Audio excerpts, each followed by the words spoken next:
All right. Good morning, afternoon, or evening, friend. Case Erickson here with the one, the only, the infamous Mr. Wes Hurt, from food trailer tycoon and cupcake maker extraordinaire to sparkling beverage connoisseur and global recovery revolutionary. Please welcome the one and only Wes Hurt. He is a father of two, philanthropist, entrepreneur, recovered addict turned mission-based beverage tycoon. I said tycoon twice in there, which means it's totally true. Wes has turned his mess into his message and is flipping the energy drink industry on its head. From starting a cupcake trailer in Austin in 2007 to hitting rock bottom. We love that rock bottom. Yes, queen, all the rock bottoms.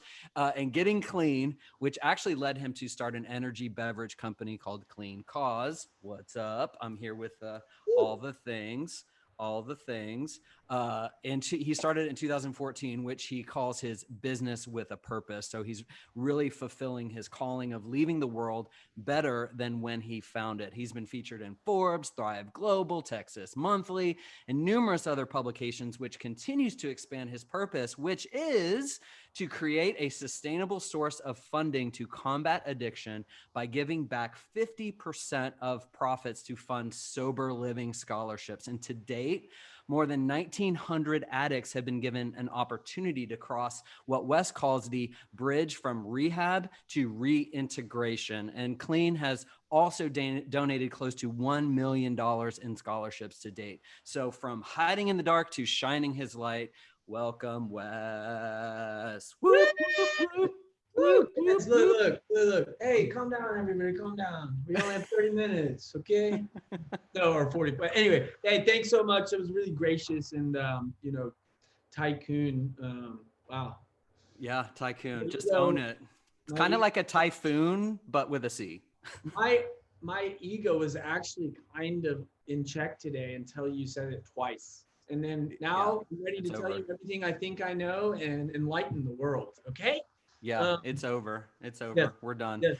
So one of the things that I really appreciate about you, and you and I connected, like, I don't even know how many years ago through food truck stuff. I believe when you still had Hey Cupcake, or maybe it was through another event at Tiffany, the event planner turned bestie, one of my witch besties, and magical witch bestie. Yeah. One of the things I've appreciated about you in your growth, in your evolution, is your just this propensity to be like painfully authentic and vulnerable. And really like to the public, you know what I mean? Like, cause you and I have chatted, we haven't really hung out that much. So just from like a social media perspective of, just your willingness to almost be with the pain and process imperfection and all these things. So when did that start, and how did that, like, is that part of your recovery process? Like, how do you do that, and how can we have everybody do it? Well, the aspiration of doing it with being authentically Yes. became a challenge over time. And that when you said, hey, Wes, you've tried to be authentic and you've pushed things out there almost painfully. It's been painful. Yeah, I got that. I'm a very insecure person. I've seen this thing as I'm an egomaniac with low self-esteem, and and it's true, man. And I've always had that since I was a child. I don't have any single traumatic event that I could associate that insecurity with or whatever. But there's certainly root causes and reasons, and we could go off on that after a little bit, maybe. And I'm a stream of consciousness guy, so that's why I just kind of randomly just keep going like this. And so, but Yes. to your question and talking about, how I did it is there was one day like 6 years ago or something that I was sitting there, and this was when I was going to decide to actually reveal my plan to Facebook or whatever. And so first of all, I didn't know what a hashtag was when I got sober. And I didn't know, I had not used Facebook. You like Johnny Rose? Do you like Johnny Rose on Schitt's Creek? I don't know if you've seen that, but he's like, tweet us on Facebook. Yeah, exactly. Like Epiphany, the day or something. Yeah. Okay, so you have no idea. Where would we do social media? But what was interesting about that, it was like a blessing and a curse for me. So I was like a guy who was basically like metaphorically or whatever, 16 years old, jumping on social media because it was my first time. And I'm like, you can just start saying everything you want. And I was like, here's a public platform where I know there's been a lot of people. And once I say this, it's going to be out and I can't go back. And so there was a day where I finally said, okay, I'm ready. So essentially, for lack of better memory, in being eloquent, I basically just said to the world, like, I've been smoking crack, I've been popping bike, and I've struggled for 20 years. I've been in the 6 rehabs, I've ruined I just blah, the emoji, green. Yeah. And I just said, this is it. And I intentionally even put the word crack in there. Yes, there was the part of it being embellished in the sense or glamour, or not glamour, the impact being a little more because you go, fuck, crack, it's like, so there's always been that element of me, well, that was the real shit. That was just real. Yeah. And so what happened though that day that I knew 100% it was the right decision was I started getting flooded with messages behind it in my DM, and they're like, I'm in recovery 10 years. Go, dude. What the hell, Wes? And they go, wait, I'm struck. And I was like, it opened my eyes to go, oh shit. This is the secret that's right behind all of our eyeballs that we all know. We already know this. And I was like, oh God. And I saw it as a blessing that I was being given access to all of these people because they felt comfortable now to have the license. I said, crack or whatever, anything they're doing, a lot of them it was only better. So they're like, well, shit, I'm going to disclose mine. Exactly. It's like entrapment by authenticity. It's like, yeah. I've had, I'm gonna refrain from that one. Sorry. So that was like the first blessing that came from it, which was it was the affirmation, that I was not alone, completely not alone. And number two, how quickly it gave me inspiration and wind behind my sails to go, this is it, go. Go. And then, so that's where it started, and me knowing that was going to be the path. Now, I don't know that I knew how to be authentic. I still struggle with it. How much of you thinking about what you're going to say in advance enables it to still be authentic? Right. I know that's silly to say that, but that's where my brain goes with shit. Right. Am I shooting this picture because there's a guy next to me who's just recovered, and there's an association to me, but there's an association because I'm in the picture smiling and I'm the sober prophet with long hair, and it's like sober prophet. I can't believe I didn't come up with that shit. From tycoon, from cupcake tycoon to sober prophet. Okay, continue. But see, I could be the Antichrist. I've had to question myself. I'm like, shit. Even better. Even better. It's like, it's kind of like I look at myself as like our business model. I'm 50%, and I mean this in the right way.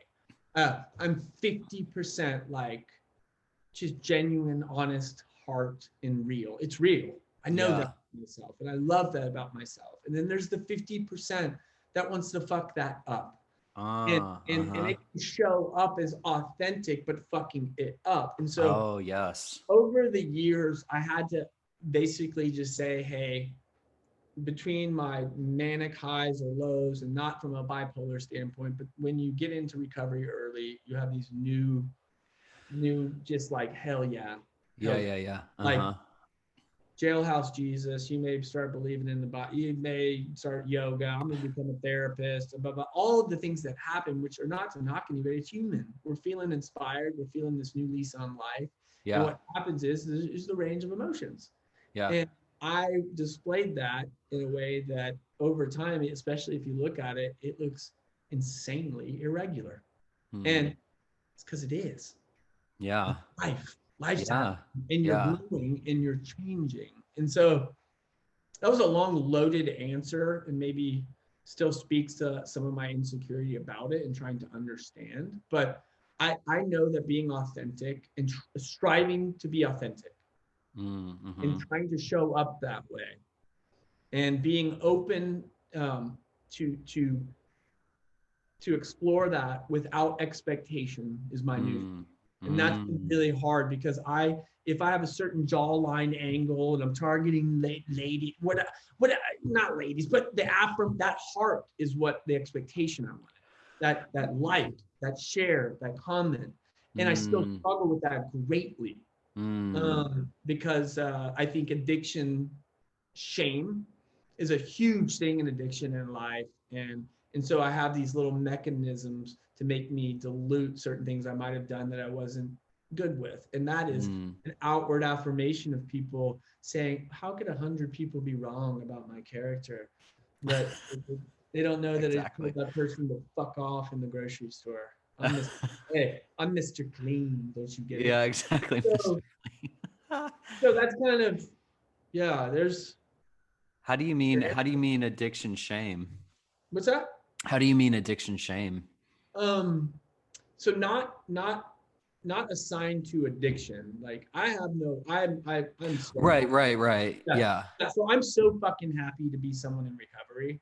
And even if I go back out, you'll see what I mean that I'm excited that I had this chance to discover this whole new life that I might not have had something not been objectionable to the rest of the world and myself. And by that, I mean, if you live a normal life, your frequencies and stuff look like this, ours, right? If you come down here and it's so fucking dark, guess what the alternative, a light that's much brighter, and I get it. So the juxtaposition of where you could go and that potential is what's fucking thrilling. And so we get to live life more fully, for me at least, from like head to fucking toe. And if that's a rationalization for being fucked up and just spinning it up and make chicken salad out of chicken shit, well then I'm gonna serve it to you all day. So yeah, I think in shame for me, it manifests in a lot of different ways. It's like, hey, I started a new diet recently, okay? And I have to write down what I'm eating on the board or whatever. And I'm not like, I'm insecure as shit, but I'm not like some health fitness person looking into like, I was trying to do it. And I was like, I can do this. I started writing it down. And then in the middle of the night, after not eating the pralines last night that were sitting on my bed next to me, I was like, fuck you, I'm going to sleep. So I go to sleep. I wake up, and I look at those pralines. I'm like, what's up, yo? Yeah, you know what's up. And I went to the bathroom and I go, fuck, I forgot about the 2 bowls of honey cluster Cheerios I had in the middle of I was like, I was sitting here looking at my victory and knowing. And so like, even that little thing was like, it amplifies a feeling I had in the past with my addictions with substances that were so it triggers me back to the idea of saying, I don't want to use anymore. And then I use, and then I do something, I'm like, fuck. And then that pain or that shame says, fuck it. So I'm like, fuck it. I'm eating the pralines tonight. Who gives a fuck? Yeah. I'm like, I'm already going to fucking eat the 2 bowls. I can't even make it 7. And I didn't even remember the 2 bowls. What's your fucking problem? And so you're like, and then we say, well, it's progress, not perfection, Wes. That's why. And I'm like, yeah, I know. But it's, shame's a mofo. And I mean, for me, shame, where do we get shame? Where does shame even come from? It comes from, in my opinion, some type of moral value, whatever you want to call it without it being too loaded, compass within. Something tells us I'm not allowed to do that or shouldn't do that. Or God tells me not to, or whatever that is. So I've come back now and go, where did my shame even originate? The idea that I would feel it. What was the litmus test or the barometer to what defines shame within me and in our culture? And I know that's weird to say, but I'm like, I go to root causes now. I'm just trying to identify the root cause. Why do I want more likes? Why do I want to be with that guy? Why do I think it's important that people see me with him or just see him? I do think but not for the sake of the people that I turn off that are like, can that guy fold somebody's clothes at a laundromat and not tell him he did it? Is he even capable of that? Right. And I'm like, I don't know that Wes is, and then I'm thinking, maybe I'm not, and you can fuck off because there's greater good than worse. So shut up. I can just be myself. So you can clearly see that this is just it's been really awesome and very difficult to see, like, how can I just not fuck this up, Case? Yeah. I just want to fuck it up. Yeah. Well, what I hear in that is, all these highs and lows. And really, when you choose, I feel, when you choose a life of presence, which I feel is the recovery road, No. and Brene Brown calls it recovery is nothing more than recovering ourselves. So when you choose not to imbibe in alcohol, which is probably one of the number one things that people do to distance themselves from themselves, Yep. from their story, from their past, from their wound, from their trauma, whatever about them, they're like, I need to check out, and we have any number of addictions, obviously.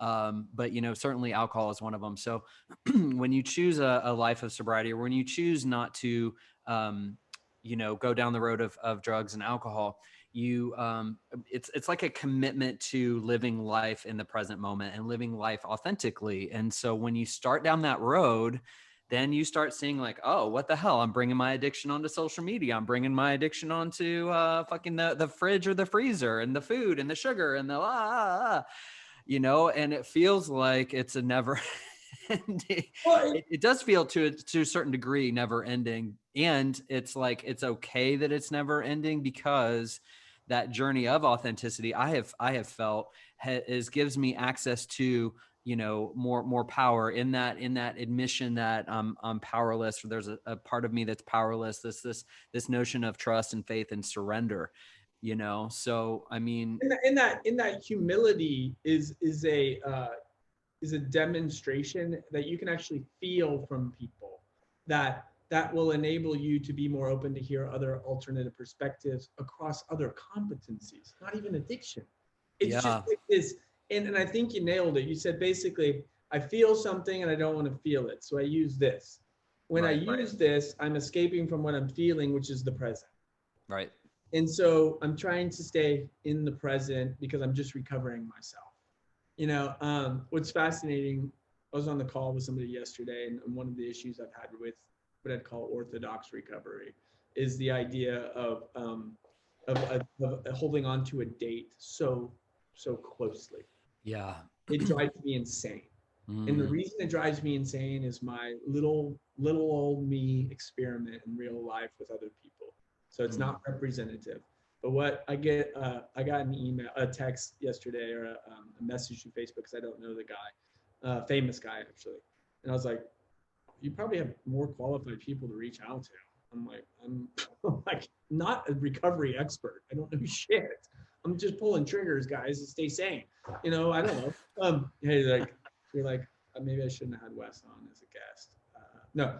So the guy reached out to me last night, and he was like, dude, I recently was in recovery, 60 days, first time in my life ever.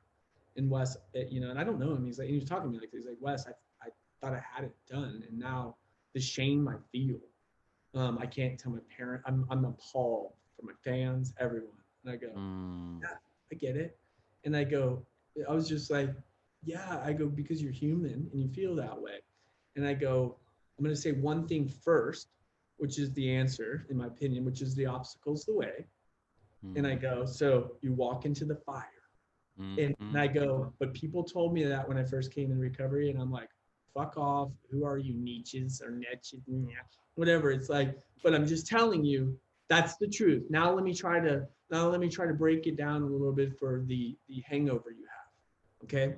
So what we're not going to do is soak in shame, because that is what perpetuates the stagnant and not, it's not the fall, it's the motherfucking bounce back. It's not running from, it's fucking running to. It is not yes. whatever you had, you didn't fucking lose.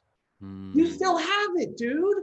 And so whatever happened today, you're gonna let that discount everything that was beautiful from your past when you don't even fucking have tomorrow. So what are you planning on? And so I said, dude, you're gonna do fucking 5 things today. You're gonna get up and get a Gatorade and you're gonna slam it, because that's redemption for your body today. And then you're gonna take a shower, because you want to metaphorically wipe this shit off and just say, I want to show up. Then you're gonna grab your bike, because you're a fucking pro, and you're gonna clean it up, not for today. You're gonna wait for tomorrow, because you're gonna be ready. And then you're gonna call a couple of your loved ones, and you're just gonna tell them. And you're mm, gonna be done with tomorrow. If you do these things, I can almost guarantee you that your perspective will shift to be better than it is in this moment. I won't tell you anything beyond that. But what I saw was he wrote back and he's like, and when I left, I said, fuck the shame. And I said, love you, and left. He texted me later and he was like, holy shit. It wasn't just me and my, whatever. He only needed to hear that. That was it. And he's back on the wagon. He's back in the game. And like, what the fuck? Where's that fucking message? You're statistically more set up to fail than you are to succeed, based on just straight orthodox sobriety. But recovery is not perfect abstinence. It's just progress.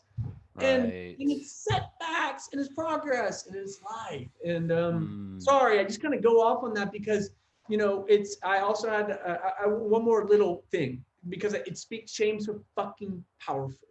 It is the most powerful evil in my mind that there is. And I look at, or one of them, let's say that, a guy reached out to me and one of our coworkers, and he was sober for years and he relapsed. And we relapsed one weekend, 2 days, heroin, meth, like he went there, man. I'm like, well, dude, you do it, man. Just don't die. But do a little bit for me. You drop some off? No, I want to sponsor you. No, fuck. I'm sorry. God. He called me and he said, hey man, I need to let you know I relapsed and I put in my resignation, because you're gonna fire me, obviously, and stuff. And I go, what? And I go, no, you ain't about to get it that easy. You ain't about to get a license to fucking run, baby, and just ruin your life. I'm not giving you that license. You're gonna have to give it to yourself. So I'd like to see you at 8 a.m. tomorrow, opiate free, at work. And shut up, and we're not talking about it anymore. Put your fucking head down, move your feet, and let's go. Yes. He showed up the next day. He's been sober for like a year now. Didn't skip a fucking beat, man. And it's because when people fall, and I don't give a shit what it is, drugs, whatever it is, come to their aid swiftly. It's the bounce back, not the fall. And that starts to build a mechanism in my mind. It builds a neuro pathway. It doesn't do that because I'm not sophisticated enough to know what it fucking does. But what it does is it's a pattern that I've started to identify that trains yourself to be more comfortable with the disclosure of authentic shit that's within you. And so you just start to go and you're like, shit, I jerked off too much last night. Damn it. I actually said that on a podcast recently. I was like, I go, dude, I said it to the guy and I go, here's the deal. Like, I want cocaine or whatever. And I go, honestly, like I've struggled with like jerking off or whatever. I said that to him and I was like, and I didn't have that necessarily that problem before, maybe because I was busy. I don't, and he goes, me too, man. And he goes, me too, man. And he kind of looked down and I was like, but you see, it's okay. Because now we're here. Now we're ready to roll because those were already the truths. Yeah. They were keeping us from being able to go to the next level. So just say it. And if someone else doesn't want to be around you, they either have a good reason, it makes them feel too uncomfortable. They're not willing to go there. And it doesn't mean that's good or bad. It's just they're not willing to because they don't need it for their own aspirational growth or whatever it is. And so that's kind of a shit smoothie of kind of some insights of, there's a couple of good ingredients in there. There's a little turmeric and whatever that does. It fights inflammation. Okay, inflammation of the ego. Yes, I mean, there's so many good nuggets of wisdom that you dropped in your shit smoothie. Russell Brand defines in his book, I believe it's Recovery, either the name of his book is Recovery or Addiction or something like that. He defines addiction as relying on a source outside yourself to make life livable. Which you're just like, fuck, I'm never fucking done with that. And so, moving into that world of, I like to think of it as a world of bravery, because you're brave and, you know, you're willing to be authentic. So where do you feel like you know, you brought up this weight of my sober day, in Orthodox recovery. And I consider myself not Orthodox recovery. And I really appreciate the 12 steps. I appreciate all of the things and the Me too. forgiveness and Me too. resentments and making amends and all the things. And, you know, I found alignment with a couple other different recovery communities and paths. And they're definitely a little bit more like you, like, okay, of the past, like, let's say I relapsed yesterday and I have almost 3 years in June. And I'm like, that's whatever, 1,000 days. Okay. And I relapsed and I'm like, oh, well, I have 999 out of the past 1,000 days, like reframing that and not like jumping off the cliff of, I'm done. I'm relapsed. I'm fucked. I'm done. You know, I'm fucked. But at the same time, like, we want to celebrate our sobriety birthdays. So where is the balance in that? Like, is there just no balance? No, the thing is, to me, the balance is perfect. The balance is when you are abstinent and you keep stacking days, fucking scream from the mountaintops. When you or if you fall, get your fucking ass up, get one more day under and start screaming from the mountaintops. It's not to depreciate the accomplishment. That's very important. There's a reason that disease addiction wants to be called a disease in certain circles and certain not. Some's biochemical, factual stuff, and some not, maybe they say. Some is legal, you know, dealing with legislation. The distant analogy or metaphor, whatever the hell, haiku, which is not it, but I'm trying to make is that the idea that I'm looking at you and you're laughing and now I forgot what I was going to say. And so now I'm insecure. That's perfect. Yes. Calling a haiku, calling a haiku, is where I was really engaged with, me too. I think we just stopped there. The wisdom that's coming out of your mouth. No, what I got out of that was just like the celebration. You were on this like celebration of each day. So one of the questions is where the balance is. It's for us just not to fucking overcomplicate it. It's, hey, if you come to me and you say, I just shot a basket and I made it, fuck yeah. Okay? Like, I fucking missed the ball and it's fucking flat. And I'll be like, God, this sucks. You've made so many baskets over the last week. And, you know, the other thing is this. I think one thing that we really have to equip ourselves with, and this is one of the biggest things, is that the expectation that others will understand your faults. So people not in recovery or people who are not close to that or understand that, they look at things very logically. They don't look and by the hyper logic, let's say that 1 + 1 is 2. Yeah. You're you and you add drugs and number 2 means it just, I don't like number 2 because it sucks. It's not that way. It's not just perfect formula. And so my point is, the guy yesterday, what I didn't tell him is I don't know how his family is going to react. His family is going to go, what the fuck are you talking about? You threw it all away? You've just thrown it all. You can take one individual in your family. Yeah. And it's that one uncle that you want the affirmation from more than anyone else, even though you've hated him your whole life. And he says, I knew he wasn't going to be able to hold it. That's it. So the resolve comes in releasing the expectation, in my opinion. By the way, these are all theories that I'm not able to live most of the time. And they're things that I aspire to. But the idea is, can I receive without judgment and give my information without expectation? 90% of the time, the answer is no for me, unless I'm talking to a tree.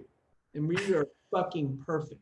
I'm so good with this. I don't know. A couple times I've talked to trees and they're smart Alex, little bitches. I'm like, don't tell me just stand there. What are you just standing there? Jesus. Yes, like just because that's easy for you doesn't mean like you were born that way, dude. I wasn't born with that talent. I went too far with it, but yeah. So I think honestly, it's like I have a question for you. Why are you ever insecure? Ever? Why? Just like what's the root cause of being insecure? Like if a girl or a guy doesn't like what the fuck is the root cause of that? Like why do you feel something within? Because you've said something or you look a particular way. What is that? To me, it all boils down to fear. So there is a fear of They're not going to approve of me. Okay. Fear of Okay. judgment. So what does approval do? So I'm just trying to track it for 1 second. So you have fear. You're Yeah. fearful that they won't approve. And if they don't approve, what does the approval do for you? Spike your serotonin? I'm not because I want to know for myself. I'm like, what does that do?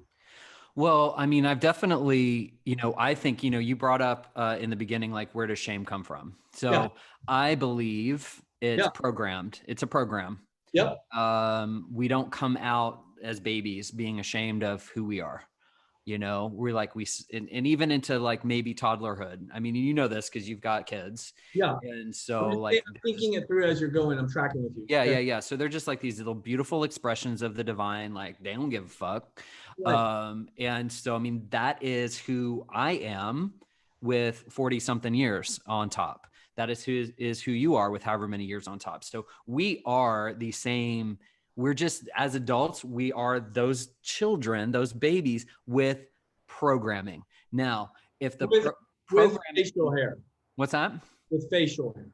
Yes, with a little bit of whisker. So babies with facial hair. Yes. In terms of our ways of being, our ways of relating to the world, our ways of relating to ourselves and others, like we get programmed that, like our brains just suck it in when we're young. We don't have the cognitive ability to question anything. We see it, it's modeled. Our brain is like, this is how life is. And then, I don't know what percentage of people endure what level of trauma. Most everybody has some sort of trauma that they go through. And then they create a meaning around it. We are meaning making machines. So something can happen and we can make it mean I'm not good enough, or there's something wrong with me. Or, my particular journey was around fundamentalism and fundamentalist religion. And, I'm going to hell and God's going to judge me and I'm going to get it. And all these narratives, which, told me what it told me. And then I couldn't cope with it. And so, that's where my addiction came from, of not being willing to cope with that shame, and that shame of just existing. Right. And so, it is a program. So I unravel the program by reprogramming. So my reprogramming is through, breath work, meditation, yoga, journaling, affirmations, looking for the good, kind of like what you said with, just take your shower, get on the bike, do your 1 foot in front of the other, and, throw those stones, kind of a thing. So in that space, in that work, I then begin to relate to myself as whole, as complete, as worthy, as okay, as my baby self did, as my child self did. And in that space, I don't have that. I mean, certainly there are instances of, I would call it insecurity, or like, ooh, what are they going to say? But certainly not to the degree that I used to. Yeah. No, I think that was dead on. And there's so much even within that run right there of, speaking about fundamentalism, but also need a cigarette for this conversation, Wes. Yeah, I know. The reason that I'll have one too. The reason that picks up on me is I had a similar experience. And then when I'm trying to identify root cause of even a belief or whatever it was, and then you're speaking to the lack of ability because of your physiological development or psychological development at a particular time to discern between X, Y, and Z, because you've incorporated different variables to make your own judgment. You don't have that luxury if you have freedom. So you're for lack of a better word, you're indoctrinated wherever you are. For sure. Yep. Indoctrination doesn't imply it's bad. Right. That's the connotation we typically have, because it smells of rigidity and judgment, just the word itself.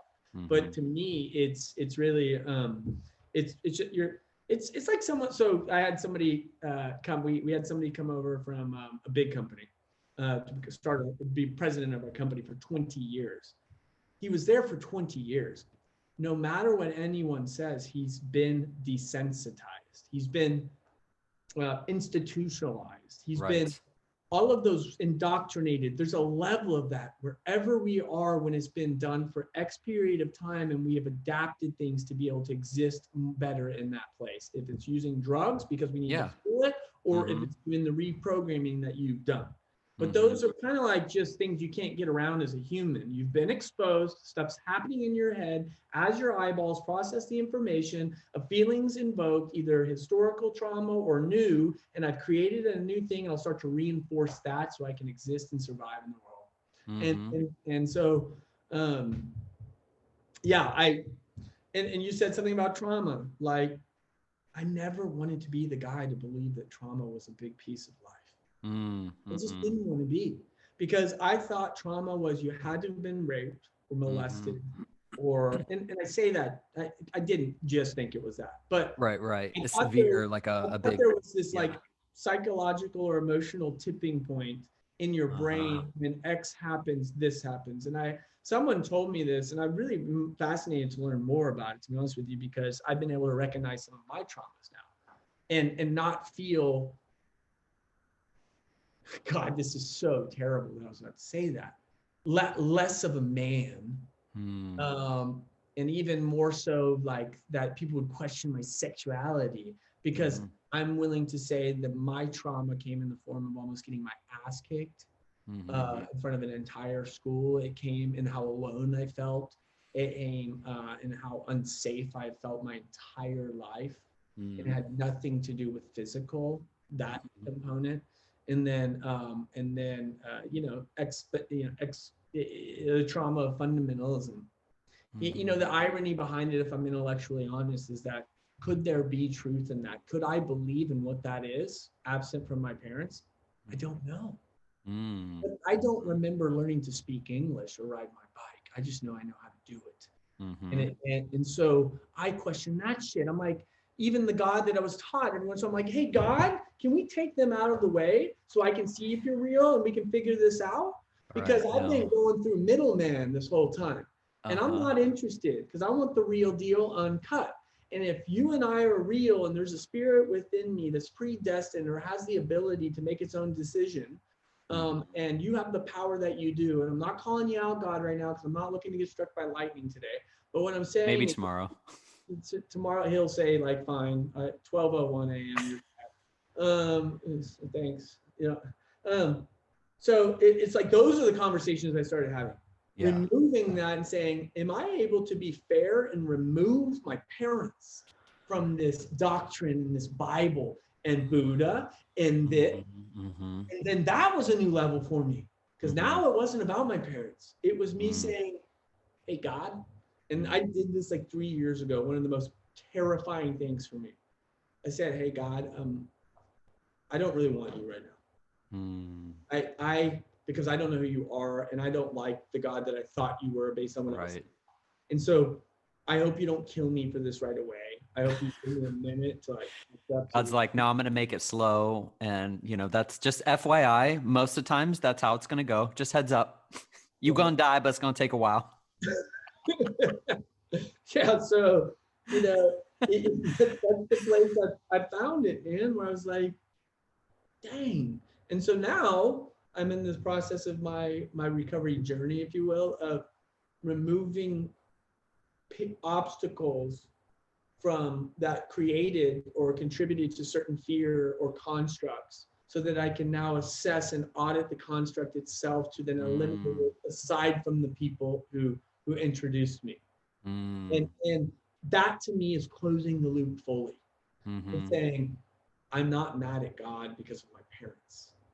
I don't believe in God because I don't believe in God. And that to me, and by the way, I do believe in God. I'm just giving this example so that I'm not Billy Bible Thumper Bobby West is my name though. Billy Bobby Bible Thumper West. Okay, got it. Billy Dr. West. That's for the future. That replaces Tycoon. I think that'd be more accurate. So it was like I got $45 and I just got a cavity bill that's mind blowing. It's like, you want to talk about metaphorical rock bottom? My teeth are having it. They're gonna have to go to rehab. I just had an intervention on them. So it's all shit. And then I look at the lady and I go, do you want to know how someone in recovery thinks? And she's like, sure. And I'm like, my mouth's open. And I'm like, yeah. And I'm like, we think about the pills the day before we come to see you. We're hoping we have cavities or something that we can pitch as a cavity so I can take that. And she goes, oh, really? And I'm like, oh, yeah. Oh, yes. Yes. Two yellow bellies Mm-hmm. over, maybe slam a clean, get a little bit of that speedball action going. Yep. Some pizza, maybe take a shower, jerk it, get in my snuggie, and watch some TV. And I'm gonna fall asleep. I'll wake up tomorrow, and it's all because I had a root canal. Yay, root canals. Hey, slow clap. Every addict, slow clap. Anyway, but I just broke it to, and I know, we do that. That's the narrative we can run down, or at least I do very quickly. And I say, so I go, I'm here to disclose that because I was truly thinking about, leveraging it to get a couple, but just so I had the option. But I don't really think that way because I could just go to the street and get them. But that wouldn't be the same thing because I couldn't rationalize it. So right. I think I'm just gonna have to stick with Advil. She's like, yeah, we were already planning on that. Can you imagine? She's like, this is way too early for this shit right now. Oh, I do want to speak about one thing that I think is really powerful. At least it was for me, and I don't know if you experienced this. If it's okay if I just kind of switch it up a little bit. Yeah. I think there's this there's a paralysis, or there's a I call it awareness. So I could do this podcast with you next year and maybe not change it all. Mm-hmm. And you may tell me some feedback that you told me here, again, which was like, but dude, you're aware. Mm-hmm. You're aware. Do you know how many people I know have ridden the awareness card for the day that someone told them they became aware?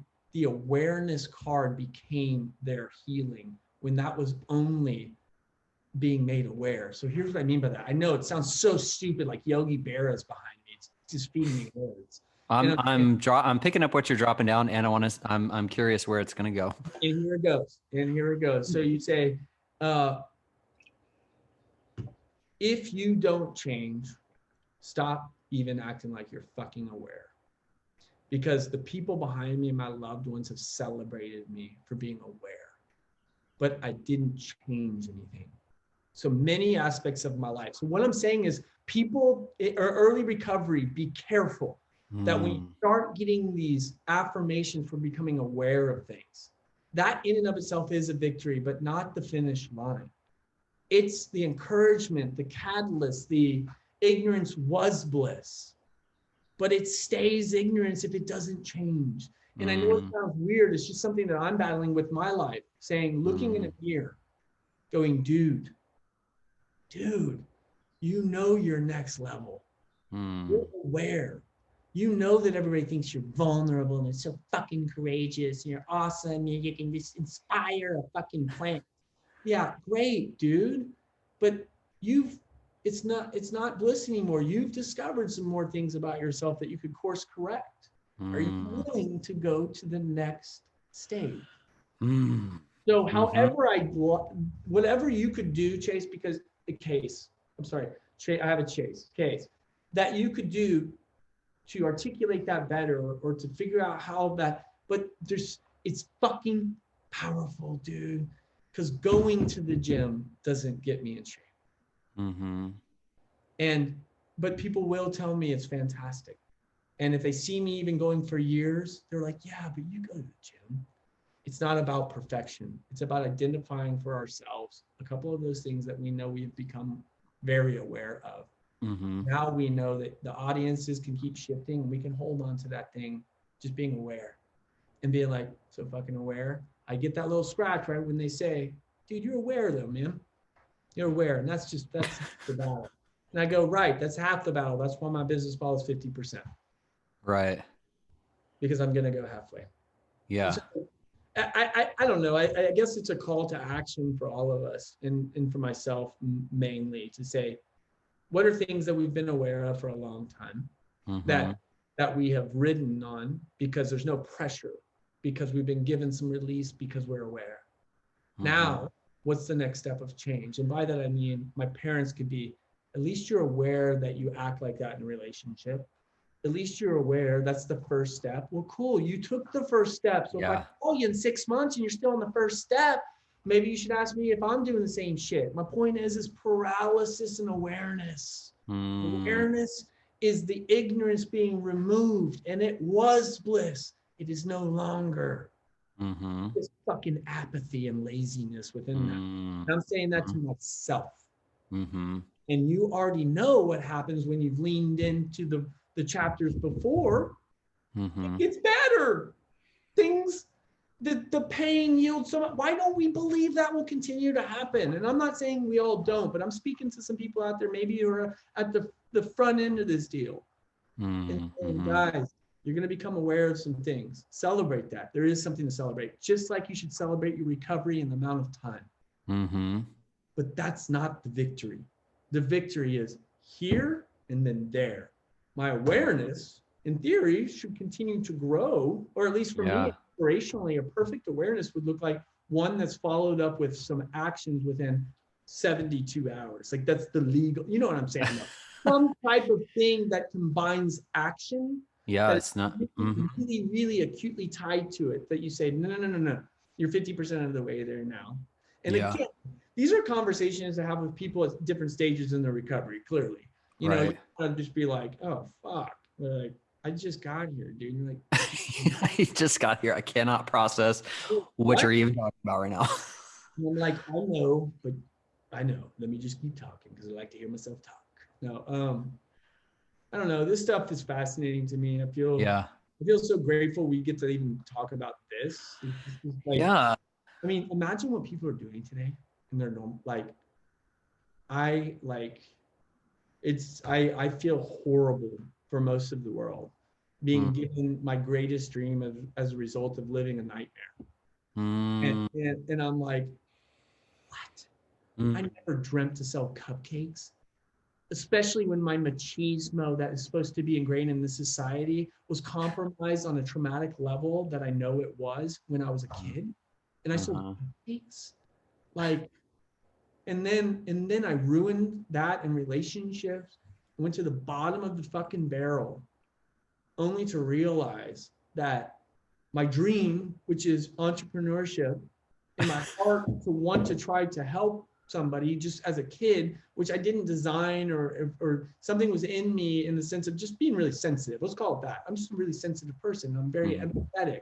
I'm a porcupine, and I'll fuck you up if you try to fuck with me. So it's that. It's definitely that. I'm not like, just all accepting, non-conditional love. No, I will kill you. I will kill you. I will cut a bitch. Of a life. Back. I'll stab your back. I love you. Don't do that. Oh my gosh. Yeah. Yeah, I mean, I think that what it comes up for you, I mean, I could like riff with you forever. I mean, you know that. And it's like I was listening recently. So, you know, kind of like to tie it together with this religiosity. And I have reframed my programming of the Bible and these stories that were told to me as literal. I have found relief for myself, which I feel like that's our number one thing that anybody does anything or wants anything. They believe they will feel better in the having of it.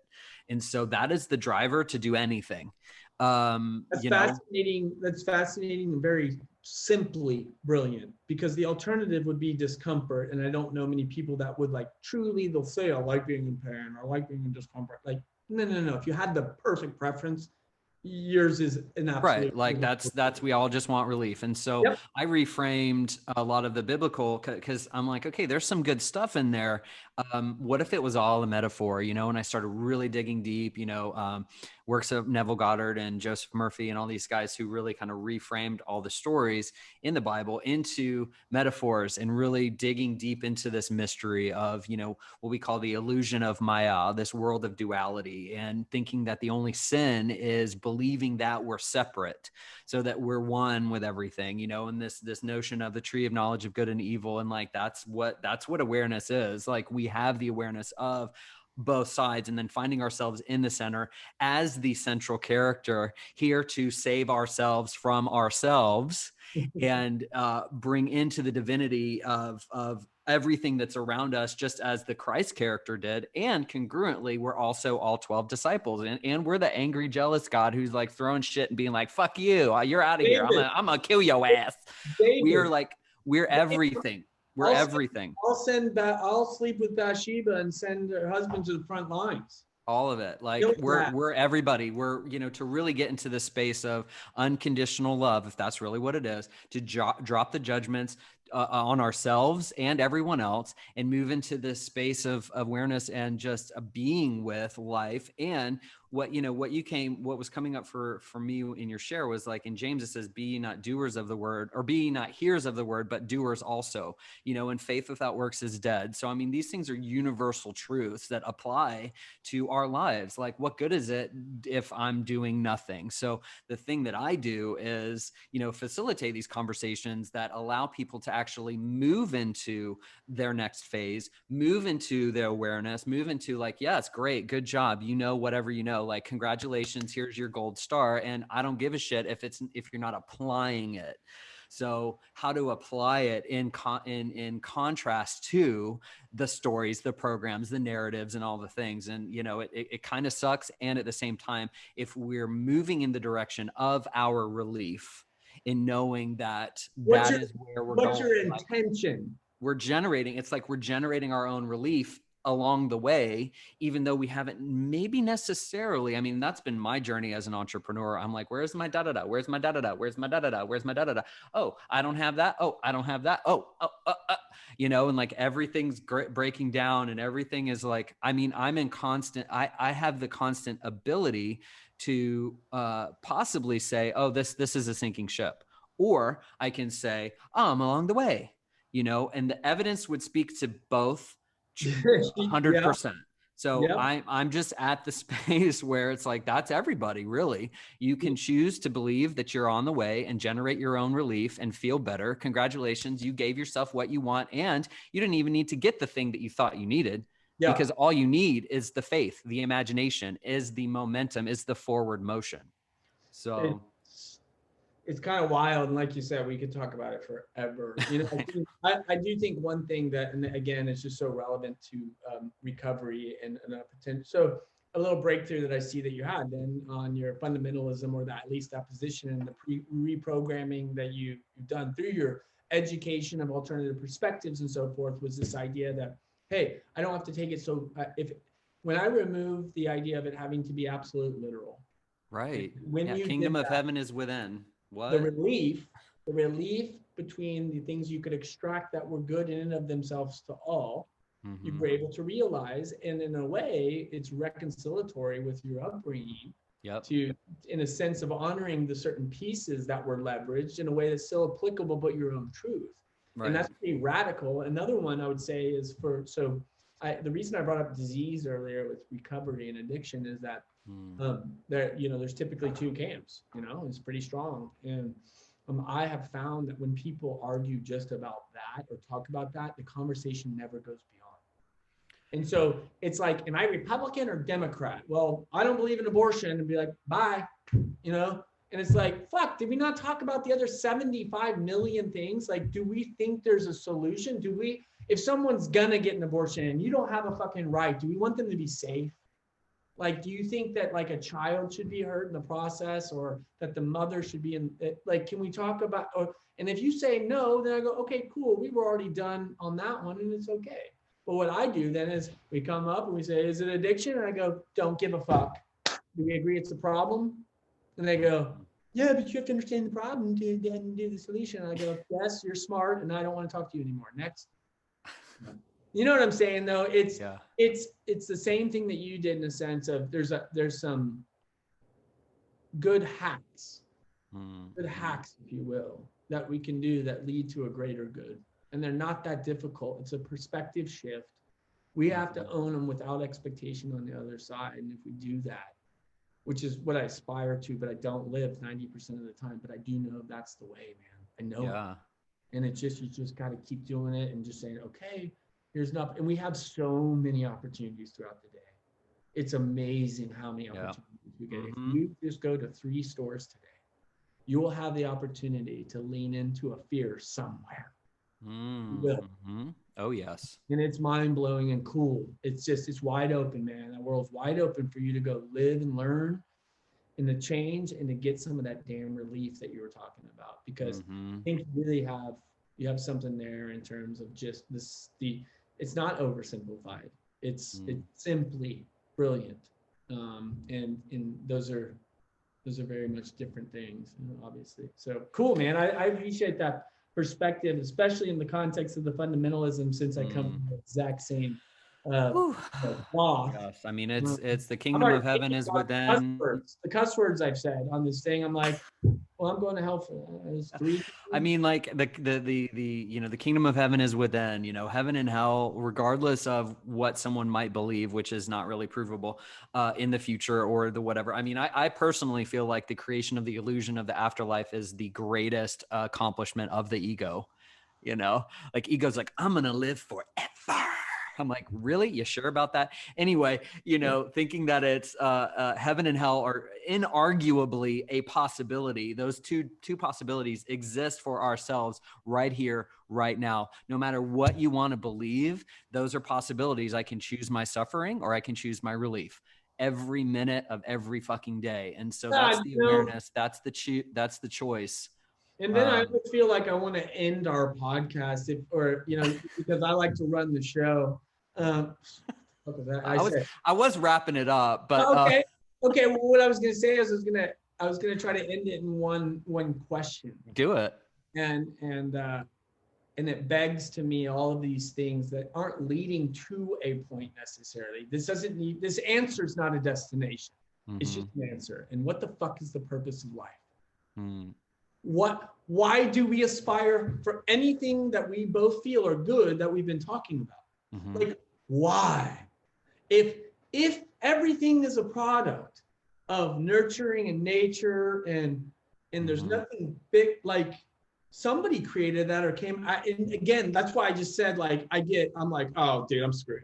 I got to get off this call because we just go too far. Because you're like, but wow, I said your reality is half glass full. See, there you go, half glass empty. You can throw out everything else that you said you were going to do, and you're going to rest on your laurels and sit there with your fucking epiphanies of awareness. And you just told me you were a paralysis by analysis, Wes. I mean, your shit. No. See, that's how it usually ends. And I'm like, this was a fantastic time, Case. Yeah, I can answer that question for myself. Let's hear. The purpose of my life is to know thyself. To know myself, cool. To, experience life, and that's it. So like, oh, I did that. Oh, that person. And in the knowing of myself, I do that through relationship. So I can't know myself without an other. We just can't. That's the beauty of the human experience. Yeah, we only know. You're judging your own paper your whole life if you don't have relationships. I mean, I got straight A's when I'm grading my own paper. I mean, I'm good. Right. Having these sounding boards that we trust the authenticity of their feedback and that the collective that you are, and having that space to be able to bring it in is definitely a gift of the right relationships. And even I guess it's, I don't know, man. But because I get to say I know Wes, so I mean I must be doing something right in my life because maybe your common the reciprocity of knowing you, and I've always seen you, man, and I know your brain, I know your heart, and I know your abilities. It's a real light, and it truly is not oil and smoke. You're a mitochondria, man. You've got that. You're the fucking powerhouse of your own, and you are. And so find that and keep going, doing what you're doing, because I've seen it over the years. And that I can tell you, I don't know much about you, but I know that pilot light is never going down. Never. So I applaud you for that and find that inspiring, man, too. Well, Bing, back at you. So that was my intention with, connecting with you. I started thinking about what I'd like to see in the world for myself, what lights me up, and it lights me up to shine my light on other people and highlight other people and have these conversations and all the things. So, the blessing of COVID and taking away all the food truck festivals and everything, I just couldn't do any of the stuff in my little bag of tricks. So, that's been you got more tricks. Oh yeah. Trust me. Daddy got tricks. You're like, I'm about to get off this call because I'm scheming, Wes. So I got to get back at that. Daddy got tricks for sure. Yeah. So, I mean, it's a beautiful experience to be able to talk to you, people like no one's like you. There's no one like you. There's no one like, there is none like you. I'll start with the old. I'm like a snowflake, unique like everyone else. Okay. Sorry, that was a demotivator I saw. See how I just start slamming myself? I'm like, no, I'm not. I'm fucking like everybody else. I'm just unique like that. I might be wrong. Okay. Anyway, I appreciate the A beautiful, intricate, strong snowflake will make you a strong and unique and beautiful snowflake. How about that? make my teeth strong. Yes. Okay. I'm like, can we just whiten them, please, instead of all that other stuff? Okay. Yeah. Where can people, I mean, obviously I'll have links for everything. And I mean, you're just incredible, amazing. You know, where can people connect with you? I mean, They want more Wes in their life. By listening to Case Erickson's podcast. I mean, I aspire to do something soon for a platform that really is meant for me. It's meant for me to provoke other people to hear. I know what my belief may be on X, Y, or Z, but I want to push some people to the limits in a platform to say, no, I'm not letting you get away with that. I'm going to say, and here's an example, like, oh, sorry.